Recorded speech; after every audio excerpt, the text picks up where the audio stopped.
నిన్న ఉదయం ఇరాన్ టైంలో 7:30 ప్రాంతంలో ఇజ్రాయెల్ అండ్ అమెరికా రెండు కూడా అటాక్ చేశాయి. కాన్కామ్ అంటారు. కాన్కామ్ అంటే సెన్కామ్ అంటే సెంట్రల్ కమాండ్ అమెరికా. దాదాపు 11 ఫోర్సెస్ కలిసినది. అట్లాగే ఎఫ్డిఐ ఐడిఎఫ్ అంటే ఇజ్రాయలీ డిఫెన్స్ ఫోర్సెస్. ఈ రెండు కలిసి దాదాపు కొన్ని వందల ఎయిర్ క్రాఫ్ట్ల ద్వారా బాంబింగ్ అనేది దాదాపు 500 ప్రాంతాల్లో ఇరాన్లో బాంబింగ్ చేశారు.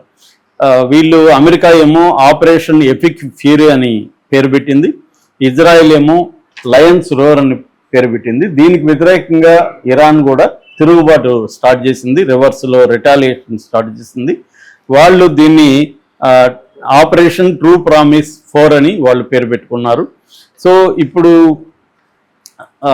ఇరాన్ రిటాలియేషన్ అనేది ఎవరు ఊహించలే, చరిత్రలో ఎప్పుడూ జరగని విధంగా ఒకే రోజులో 7 గల్ఫ్ దేశాల మీద అటాక్ చేసింది. Saudi Arabia, ఖతారు, Bahrain, Kuwait, UAE, జోర్డాను, Iraq, వీటి మీద ఇరాన్ ఏకకాలంలో ఒకే రోజు ఇన్ని గల్ఫ్ కంట్రీస్ మీద ఎప్పుడూ ఎవరు కూడా అటాక్ చేయలేదు. అట్లాగే ఇజ్రాయెల్ మీద కూడా చేసింది. మొత్తం 8 దేశాల మీద నిన్న ఇటు మిసైల్స్ వేసింది. దాని తర్వాత డ్రోన్స్ ప్రయోగించింది. మామూలుగా అయితే ఈ దేశాల్లో ఆల్రెడీ అమెరికాకు సంబంధించి థాడ్, ప్యాట్రియాట్, తర్వాత ఇజ్రాయెల్కి సంబంధించి ఐరన్ డోమ్ డిఫెన్స్ సిస్టమ్స్ ఉన్నాయి. అయినా కూడా వీళ్ళు వందలాది మిసైల్స్ని పంపిస్తున్నారు కాబట్టి అన్నిటినీ ఆ డిఫెన్స్ సిస్టమ్స్ ఎదుర్కోలేకపోతున్నాయి. సో వాటిని దాటి కొన్ని అయితే పడుతున్నాయి.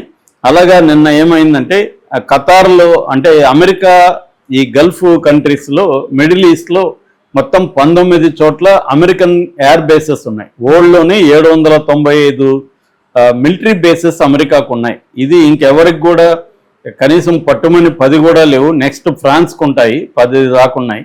మిగతా ఎవరికి కూడా లేవు. 795 బేసెస్ ప్రపంచవ్యాప్తంగా అమెరికా పెట్టుకునింది. అందులో గల్ఫ్లో 19 ఉంటాయన్నమాట. ఈ 19లో చాలా, నేను ఇందాక చెప్పినట్టుగా 6-7 బేసెస్ మీద ఇరాన్ అటాక్ చేసింది. ముఖ్యంగా చెప్పుకోవాలంటే ఖతార్లో అల్ ఉదైద్ ఎయిర్ బేస్ అంటారు. సో వాళ్ళది నేను ఇందాక చెప్పిన సెన్కామ్ ఏదైతే central command forward head quarter ఉంటుంది అక్కడ, దాని మీద ఇరాన్ అటాక్ చేసింది. దాన్ని ప్యాట్రియాట్ డిఫెన్స్ సిస్టమ్ కొంత ఎదుర్కొనేది, కానీ కొన్ని రాడార్ అయితే ధ్వంసమైంది. ఆ వీడియోలు కూడా బయటకు వచ్చాయి. అట్లాగే కువైట్లో అలీ అల్ సలేం అనే ఎయిర్ బేస్ ఉంది, దాని మీద అటాక్ చేసింది. యూఏలో అల్దఫ్రా, అబుదాబిలో ఉంటుంది ఇది, అల్దఫ్రా ఎయిర్ బేస్ మీద అటాక్ చేసినప్పుడు అక్కడ ఒక వర్కర్ కూడా చనిపోయాడు. ఆ వర్కర్ వచ్చి పాకిస్తాన్కి సంబంధించిన వర్కర్ అనేది చెప్పారు. అట్లాగే జోర్డాన్లో మువాఫక్ సాల్టీ ఎయిర్ బేస్ అంటారు, దాని మీద అటాక్ చేశారు. అట్లాగే ఇరాక్లో ఎర్బిల్ ఎయిర్ బేస్ అంటారు, దాని మీద కూడా అటాక్ చేశారు. ఇవి కాకుండా దుబాయ్లో తీసుకుంటే, దుబాయ్లో వాళ్ళ ఇంటర్నేషనల్ ఎయిర్పోర్ట్లు 2 ఉంటాయి. ఆ 2 international airport, Dubai international airport ఒకటి, అల్ మక్తూమ్ ఇంటర్నేషనల్ ఎయిర్పోర్ట్ ఒకటి, ఈ రెండిటి మీద కూడా డ్రోన్ అటాక్స్ జరిగాయి. అక్కడ కొంతమంది వర్కర్లు కూడా తీవ్రంగా గాయపడ్డారని చెప్తున్నారు. ఆ 2 ఎయిర్పోర్ట్లు మూసేశారు. అలాగే పామ్ జుమేరా, అక్కడ ఐలాండ్స్లో అది లగ్జరీ హోటల్స్, 5 స్టార్ ఇవన్నీ ఉంటాయి. అవన్నీ కూడా ఇప్పుడు క్లోజ్ అయ్యే పరిస్థితి. ఫెయిర్మాంట్ హోటల్ దగ్గర బాంబు పడింది. అట్లాగే బుర్జ్ ఖలీఫా అత్యంత ఎత్తైన బాంబు, దాని పక్కన బాంబులు పడ్డాయి. సో ఎయిర్ డిఫెన్స్ అనేది వాళ్ళు చేస్తున్నారు, కానీ ఇరాన్ మిసైల్స్ని ఎదుర్కొనేంత బలమైన ఎయిర్ డిఫెన్స్ ఈ గల్ఫ్ కంట్రీస్లో లేవు. సో ఇప్పుడు ఏమైందంటే, మామూలుగా గల్ఫ్ కంట్రీస్ అంటేనే కనెక్టివిటీ, అంటే ఎయిర్వేస్ ప్రపంచవ్యాప్తంగా అనేక యూరప్కి, ఏషియాకి, ఆఫ్రికాకి కనెక్టివిటీ ఇక్కడ నుంచే వెళ్తుంది. మనకి ఎమిరేట్స్ ఎయిర్వేస్ కానీ, ఎతిహాద్ ఎయిర్వేస్ కానీ, ఖతార్ ఎయిర్వేస్ కానీ, ఇవన్నీ వెరీ పాపులర్.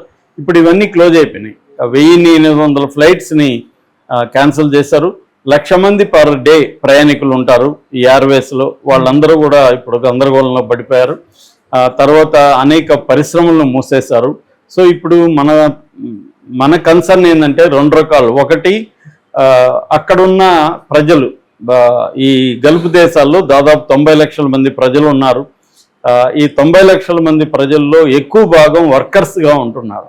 ఇప్పుడు అక్కడ డిస్టర్బ్ అయిపోయింది, ఎకనామీ డిస్టర్బ్ అయిపోయింది, టూరిజం డిస్టర్బ్ అయిపోయింది, వాళ్ళ రియల్ ఎస్టేట్ కుప్పగొలే పరిస్థితి వచ్చేసింది. సో అనేక పరిశ్రమలు అక్కడ మూతపడిపోయే పరిస్థితి. సో వీళ్ళకి జీతాలు వస్తాయా రావని బిక్కుబిక్కుమంటున్నారు.